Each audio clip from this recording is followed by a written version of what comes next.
Chaque matin à BFM, c'est le même rituel. Les hommes politiques défilent. Vous voulez un café? Ouais. Venez, on va là-bas. Je suis pas dormi. Et avant de passer à la moulinette de Jean-Jacques Bourdin, l'exubérant Stéphane Le Foll s'accorde quelques minutes de répit. Et l'homme discret qui lui sert le café, c'est Alain Veil, le grand patron en personne. Oui, BFM va bien. Pas mal. Pas mal. Bah, vous avez vu, on essaie de racheter la chaîne 23. C'est bon. Arrêtez là. Numéro 23, c'est le dernier pari de Next Radio TV, le groupe d'Alain Veil. Une nouvelle chaîne qui lui permet de peser un peu plus lourd sur le marché publicitaire. Et ça ne plaît pas à tout le monde, TF1, M6 et Canal+ contestent l'acquisition auprès du CSA.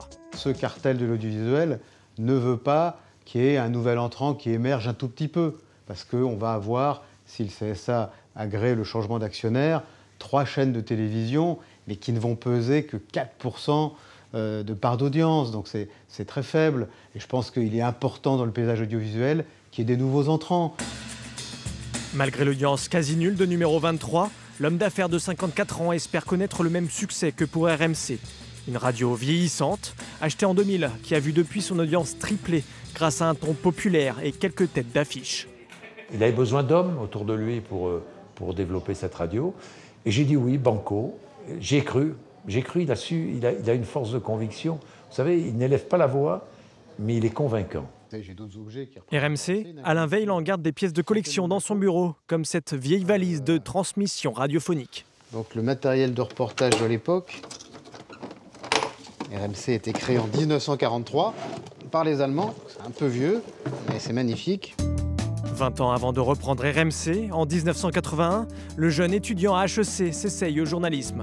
Il anime une émission sur une radio libre, Radio Cocktail. Avec à ses côtés son ami Hervé Gros, lui est devenu directeur marketing chez Renault.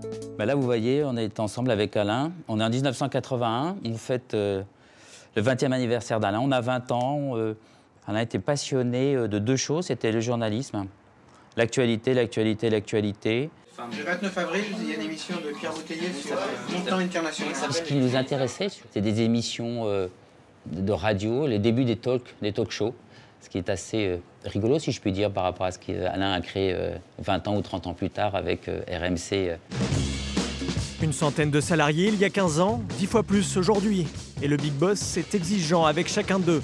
Dirigeants, animateurs, journalistes, chez Next Radio TV, ils ont tous plusieurs casquettes.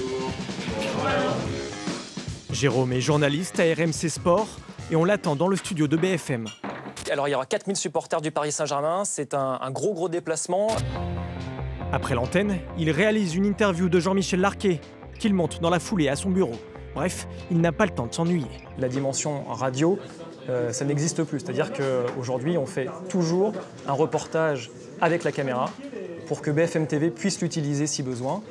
Et ensuite RMC et rmcsport.fr. Des salariés polyvalents, une solution idéale pour limiter les coûts de fabrication. L'idée de base, c'est pas de faire des économies pour faire des économies, c'est de s'adapter au monde qui bouge et le monde des médias n'est pas épargné par rapport à ça.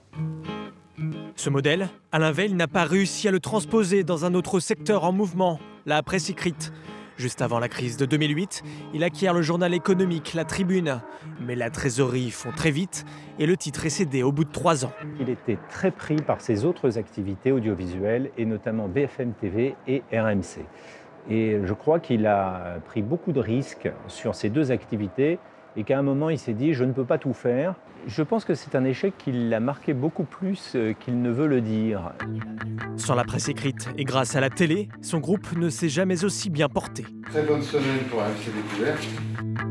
BFM a essuyé les critiques sur son traitement des attentats de Paris, mais depuis 8 ans, son audience ne cesse de progresser. Et jusque dans sa voiture, Alain Veil scrute son antenne. Donc, moi, je suis le premier téléspectateur de nos chaînes.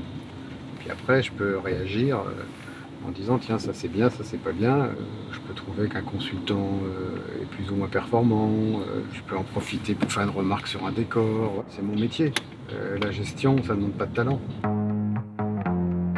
Des chaînes de télé de plus en plus convoitées, le groupe Lagardère aurait fait une offre de 400 millions d'euros pour les acquérir. Alain Veil a démenti catégoriquement, on ne touche pas à ces bébés.